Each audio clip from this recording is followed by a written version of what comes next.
A Day in My Life and na-miss ko to. So we are featuring Sky Ranch Tagaytay, Tagaytay City.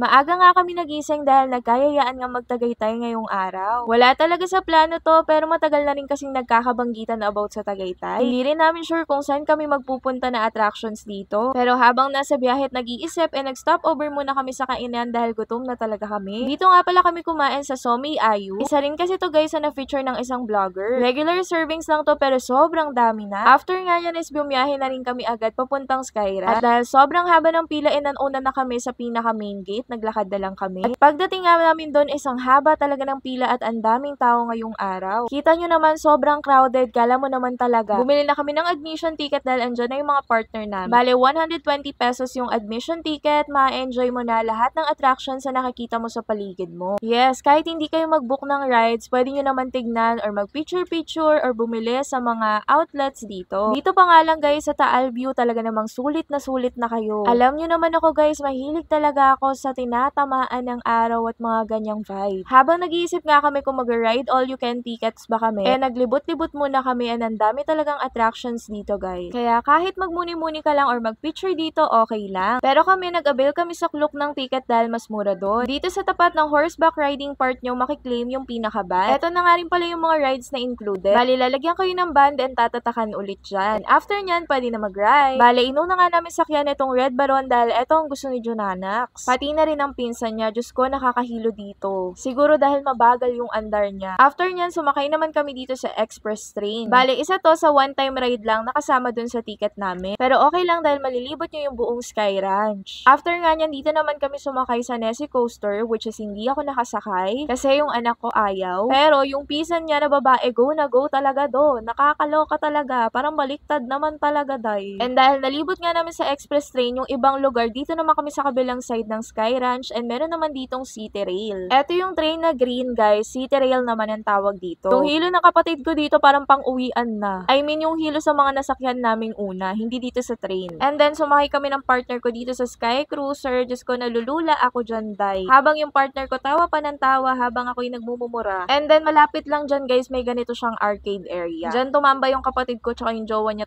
at anak ko. And then after nun, dito naman kami sa Wonder Flight. Hot air balloon peg siya guys na nakakahilo din, Diyos ko. And then nag-video muna ako bago kami maging kwento na lang dahil dito kami sa log coaster na sasakay dahil. Diyos ko, parang hindi ko nakakayanin talaga dito na iiyak na ako dyan, day. At hindi ko rin alam na nagbe-video pala sa likod namin yung kapatid ko. So, ako yung nakaipit dyan, guys, na nasa una na may kulay yung buhok, tapos yung katabi is naka-black. Habang yung iba is feel nila at walang katakot-takot, lalo na to naka-red na to, day. Eh, ako isisigaw-sigaw na dyan habang pinagtatawanan pa ng partner ko. Nakakaloka. Diyos ko naman. Para naman kasing magiging kwento ka na lang talaga dito. Pero at least na-try ko na. Payo ko lang, huwag kayong magkakape pag pupunta kayo dito, guys. Nenervyosin kasi talaga kayo sa mga rides. Diyos ko, napaka-extreme ng mga rides na to. Nakakagigil naman. Tapos, huwag din kayong magsasama ng mapang-asar. Kasi yung hirap na hirap ka ng huminga, inaasar ka pa. Mga ganon. Huwag kayong magsasama ng mga ganong tao sa buhay. Ano? And then, eto, kalmado lang, guys. Pero mataas din to. Pero hindi nyo mararamdaman sa loob. So, eto naman yung Sky Eye.